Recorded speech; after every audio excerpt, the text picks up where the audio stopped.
வணக்கம். உடையார்பாளையம் அருகே மகா மாரியம்மனுக்கு பால்குடம் எடுத்து பக்தர்கள் நேர்த்திக்கடன் செலுத்தினர். அரியலூர் மாவட்ட உடையார்பாளையம் சித்தேரி கரையில் எழுந்தருளி அருள்பாலித்து வரும் அருள்மிகு மகா மாரியம்மனுக்கு பால்குடம் எடுத்து பக்தர்கள் நேர்த்திக்கடன் செலுத்தினர்.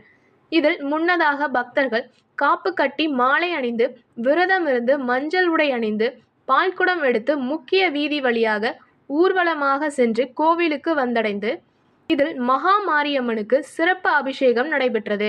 மலர்களால் அலங்கரிக்கப்பட்ட அம்மனுக்கு தீபாராதனை காண்பிக்கப்பட்டது.